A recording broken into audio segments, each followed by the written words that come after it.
সাথীর সাথে আমার ঝামেলা লাগে ঘর গোছানো নিয়ে। মানে আমি ঘর সবসময় অগোছালো করি। এটা হচ্ছে সাথীর একটা বড় কমপ্লেইন। তো আমি তো ঘর গোছানোর যে সমস্যাটা মানে আমি ঘর অগোছালো করার জন্য যে ব্যাপারটা আমি সবসময় চাচ্ছি যে যন্ত্র আমার ঘর গুছিয়ে দিবে। আসলে আমার জন্য মানে আমার জন্য টুরিং টেস্ট হচ্ছে গিয়ে মানে যন্ত্রের টুরিং টেস্ট হচ্ছে গিয়ে যেদিন যন্ত্র ঠিকমতো আমার ঘর গুছিয়ে রাখতে পারবে সেদিন থেকেই আমি মনে করব যে না যন্ত্র অ্যাকচুয়ালি আমার সহযোগী হয়ে দাঁড়িয়েছে।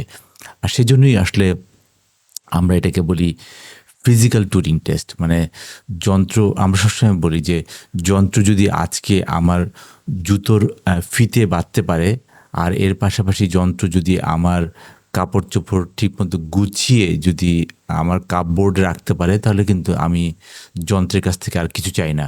সবাই অনেক কিছুই বলছে যে যন্ত্র মানুষ থেকে দ্বিগুণ তিনগুণ আমি মনে করি যে বুদ্ধিমান হয়ে গেছে। অবশ্যই যন্ত্র আমাদের থেকে দ্বিগুণ তিনগুণ বুদ্ধিমান হয়ে গেছে, কিন্তু এটা তো আমার কোনো কাজে লাগছে না, কারণ আমার সাথে সাথীর যে ঝামেলা এটা তো চলছি।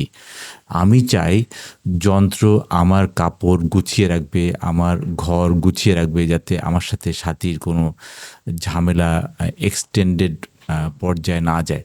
আর সেজন্যই আমরা আসলে এই ব্যাপারটা নিয়ে আলাপ করছি। তো আসলে আমি এই জন্য আজকে আমি ফিজিক্যাল টুরিং টেস্ট নিয়ে আলাপ করছি। To propose something very simple called the physical Turing test. And the idea is like this, right? You host a hackathon party on a Sunday night, and this is what you end up with. Your partner's yelling at you, and you're like, damn, on Monday morning, I want to tell someone to clean up this mess and make me a very nice candlelit dinner so my partner can be happy. And then you come home to this. And you cannot tell if this was from a human or from a machine's work, right? Simple enough, the physical Turing test. But where are we now? Are we getting close? Well, look at this humanoid robot getting ready for work. It didn't make it, right? And how about our dogs and the banana peel? Yeah, and the robot instruct, to make you a breakfast cereal. Well, it correctly identifies the milk. I will give that an A-, right? It's well-intentioned. Oh, it spoon feeds you. It's a VIP experience, right? Look at that. I'm jealous. I got no one to spoon feed me. Yeah, this is where we're at.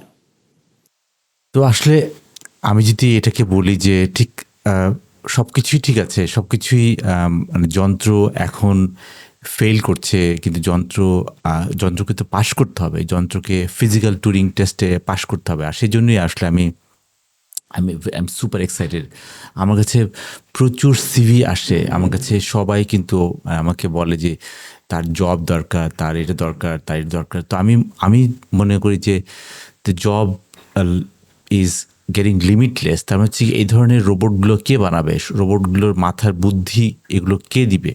তো সেই জন্য আমি মনে করি যে physical Turing টেস্টটা আসলে আমাদের খুব দরকার। তো এর পাশাপাশি আমি আরেকটা জিনিস দেখাতে চাই যে না, ফিজিক্যাল টুরিং টেস্ট আসলে অন্য লেভেলে যাচ্ছে, এবং সেখানে যদি আমি এইভাবে দেখাই যে আসলে কোথায় যাচ্ছে এখন physical Turing test. Called teleoperation.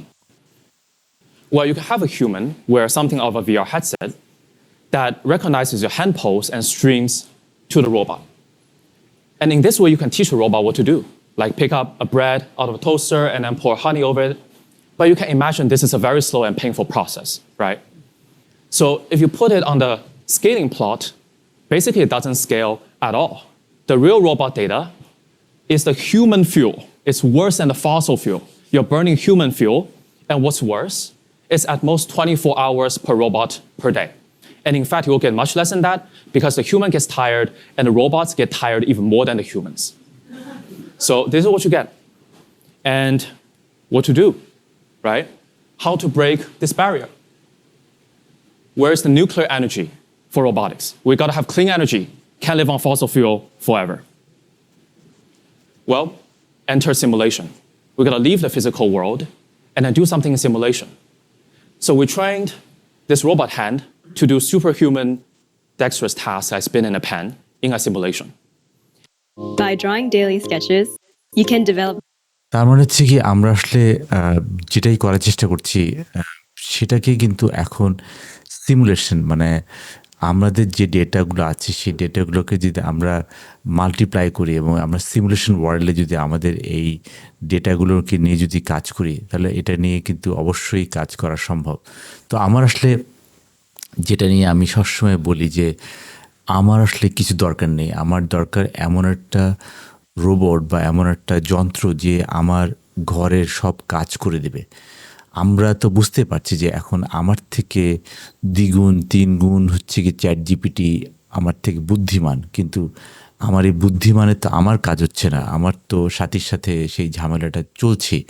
So I want, এবং আমি মনে করছি যে খুব তাড়াতাড়ি হয়তো বা 1 থেকে 2 বছরের মধ্যে কিন্তু আমরা সেই ধরনের রোবট পাবো যেই রোবটটা আমাদের সব কাজ মিমিক করবে।